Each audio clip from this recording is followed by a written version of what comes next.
সবাইকে নমস্কার। চাপান উত্তর শুনতে শুনতে অনেকক্ষণ ধরে আমার মনটা খুব ভারাক্রান্ত ছিল।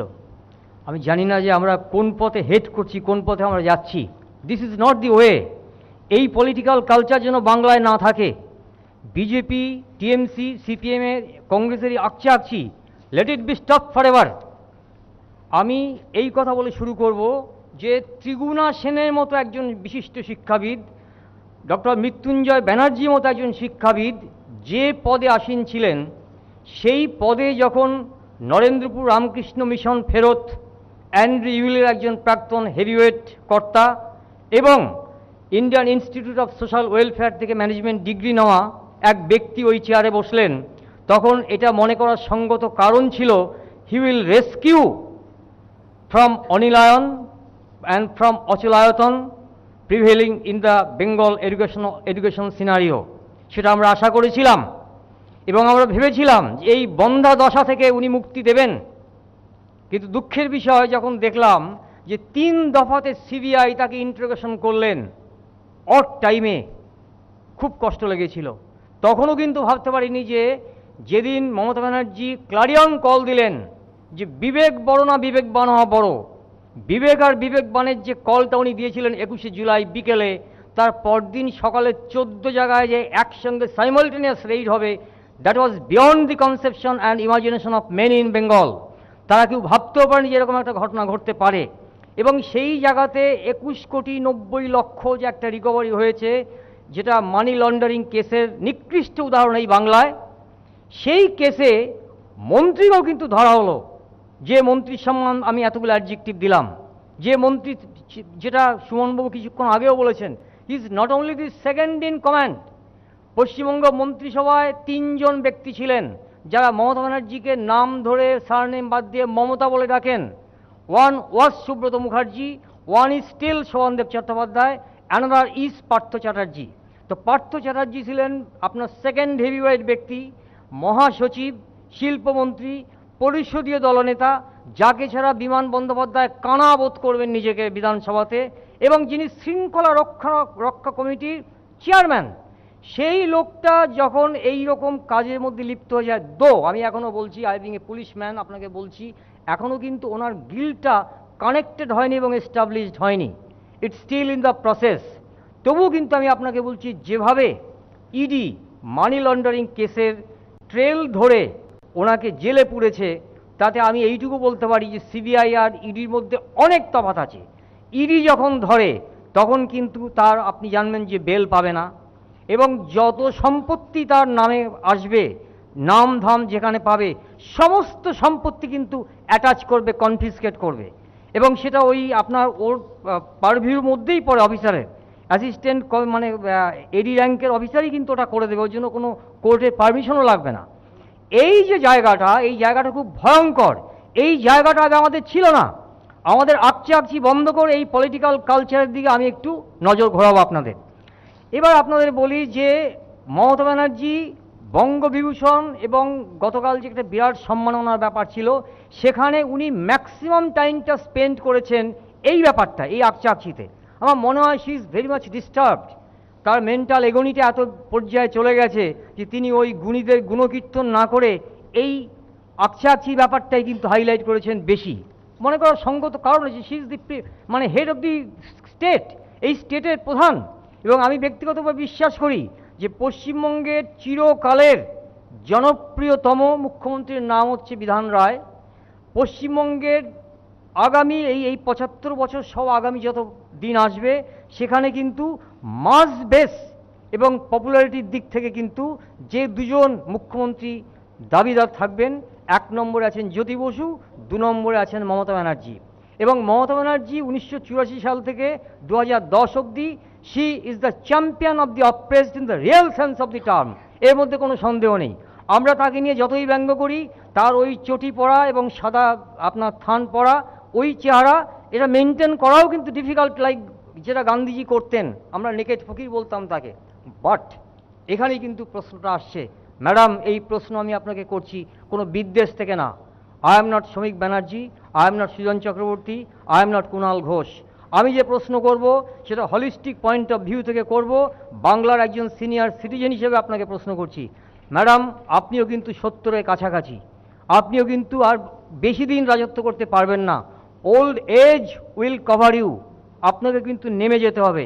কিন্তু নেমে যাওয়ার আগে একবার ভাববেন বাংলাকে কি দিয়ে গেলেন। অনেক কিছু দিয়েছেন বাংলাকে, এবং এটাও আমি আপনাকে বলছি, যা দিয়েছেন তার জন্য কিন্তু অনেক বাঙালি গর্ববোধ করে, কিন্তু যা দিতে পারেননি সেইটা নিয়ে আমি আপনাকে বলবো। আপনি আমাকে বলুন তো, যে আপনি ক্ষমতায় থাকার সময় এই 11 বছরের মধ্যে আপনি এমন এমন কতগুলো ঘটনার সঙ্গে জড়িয়ে গেলেন যে জিনিসের উত্তর আমি খুঁজে পাইনি। বামফ্রন্টের আমলে দুটি বড় কেলেঙ্কারি হচ্ছে, একটা হচ্ছে 14 জন আনন্দমার্গীকে কসবাতে দিন দুপুরে পুড়িয়ে মারা, যার জন্য কোনো জুডিশিয়াল কমিশন জ্যোতিবাবু গঠন করেননি। আমি মনে করি এটা একটা নৈতিক অপরাধ।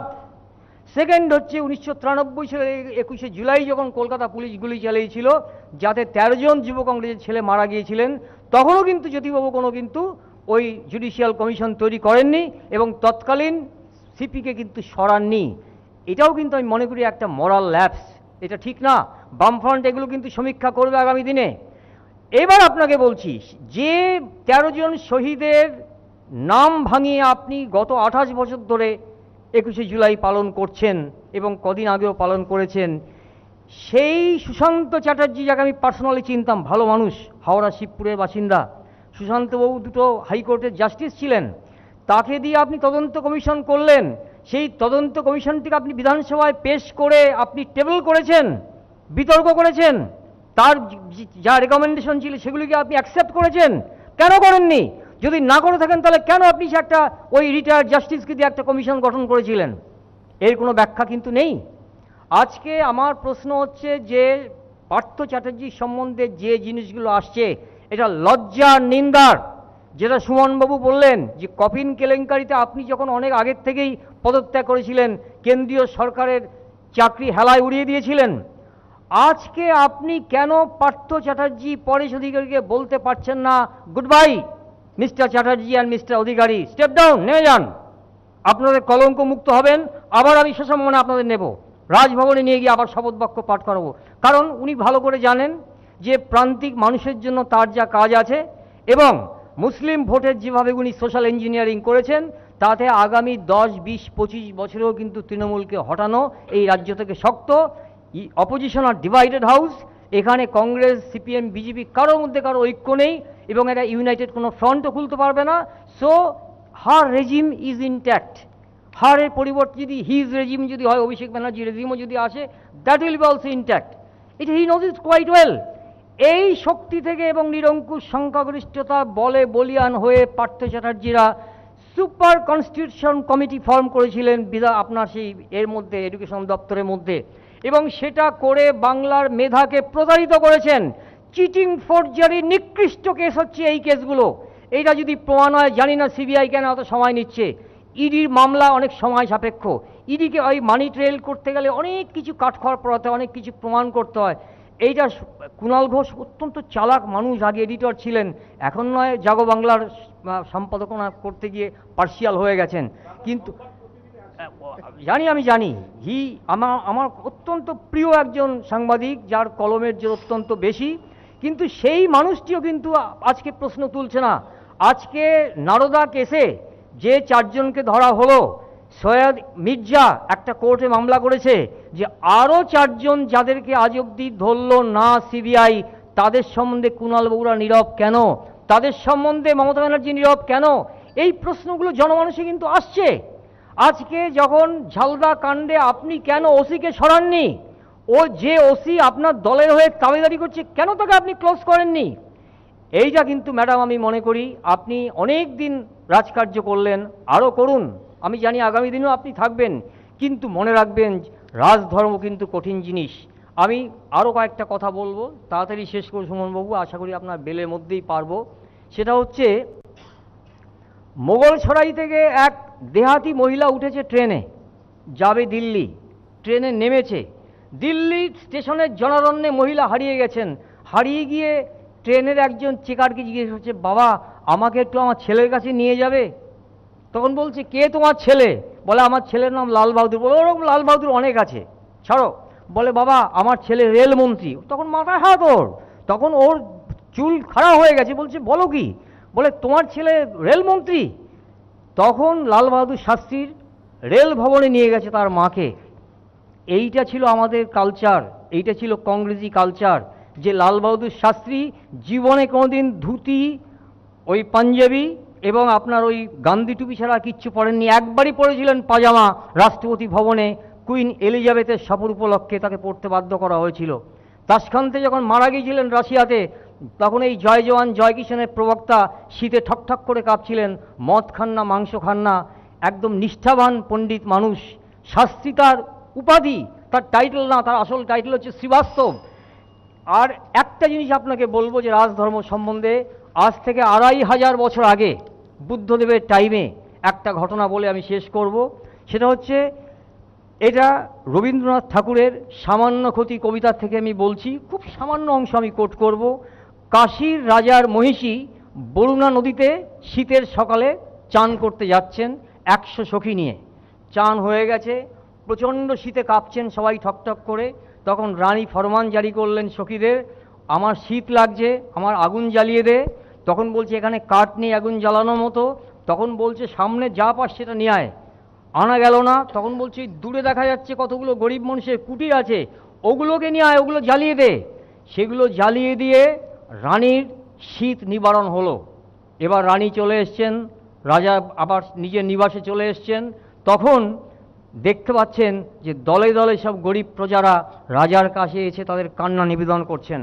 কান্না নিবেদন করার সময় রাজা এত শকড হয়েছেন, তখন রাজা রানীকে বলছেন যে তুমি এই কাজ করেছো, তুমি গরিবের এই পর্ণকুটির জ্বালিয়ে দিয়েছো। তখন রানী একটা উত্তর দিয়েছিলেন, রুশিয়া কহিল রাজার মহিষী, গৃহ কহ তারে কি বোধে, গেছে গুটি কত জীর্ণ কুটির, কতটুকু ক্ষতি হয়েছে প্রাণীর, কত ধন যায় রাজমহিষীর এক প্রহরের প্রমোদে। এক প্রহরের প্রমোদে রাজমহিষীর কত ধন যায়, আর তুমি আমার এই কয়েকটা কুটির বানাও মানে জ্বালিয়ে দেওয়ার জন্য এইসব বলছো। রাজা বললেন যে না, আমি জানি তুমি যে কাজ করেছো সেই কাজটা যে করেছো অন্যায়। তখন রাজা নিজে সবার থেকে নেমে এসে রানীকে হাত ধরে রাস্তায় টেনে নামালেন, নামিয়ে বললেন, পথে লয়ে তারে কহিলেন রাজা, মাগিবে দুয়ারে দুয়ারে, এক প্রহরের লীলায় তোমার যে কটি কুটির হলো ছাড়খাড়, যতদিনে পারো সে কটি আবার গড়ি দিতে হবে তোমারে। বৎসর কাল দিলেন সময়, তারপরে ফিরে আসিয়া সভায় দাঁড়ায় করিয়া প্রণতি, সবার সম্মুখে জানাবে যুবতী, হয়েছে জগতে কতটুকু ক্ষতি জীর্ণ কুটির নাসিয়া। That was rajdharma, that was Indian culture. কাশীর মতো ছোট্ট একটা জনপদে 2500 বছর আগে একটা রাজা যা পেরেছিলেন, ম্যাডাম মমতা ব্যানার্জি আপনি কেন পারবেন না? আপনি যা করছেন ভুল পথে চলছেন। আপনার যারা চারপাশে লোকজন সে স্থাবকতার মধ্যে আপনি ঘিরে আছেন, আপনি তার থেকে উঠুন। আপনার অনেক আগে উচিত ছিল পার্থ চ্যাটার্জি পরেশ অধিকারীকে স্টেপ ডাউন করিয়ে দেওয়া। সেটা যদি করতেন এবং যদি আপনি দৃঢ় স্টেপ নিতেন, তাহলে আজকে আপনাকে বলতে হতো না যে আমি ওয়েট করছি, কুণালবাবুরা যেটা বলছেন কোর্ট মান্যতা দিলে আমি তাদেরকে বিদায় দেবো। That is not the culture, that is not rajdharma. এই রাজধর্ম 2002 সালে অটল বিহারী বাজপেয়ী ভারতরত্ন শিখিয়েছিলেন বর্তমান দেশের প্রধানমন্ত্রীকে, বেটা রাজধর্ম পালন করো। সেদিনও কিন্তু গুজরাটে সেই মুখ্যমন্ত্রী রাজধর্ম পালন করেননি। ম্যাডাম আজকে আপনিও রাজধর্ম পালন করছেন না, উঠুন, জাগুন, আপনি পারবেন। সেই কালচারটাকে ফিরিয়ে আনুন। এই হোলিস্টিক কালচার যদি আপনি ফিরিয়ে আনতে না পারেন, আপনিও কিন্তু ইতিহাস থেকে একদিন মুছে যাবেন। ধন্যবাদ।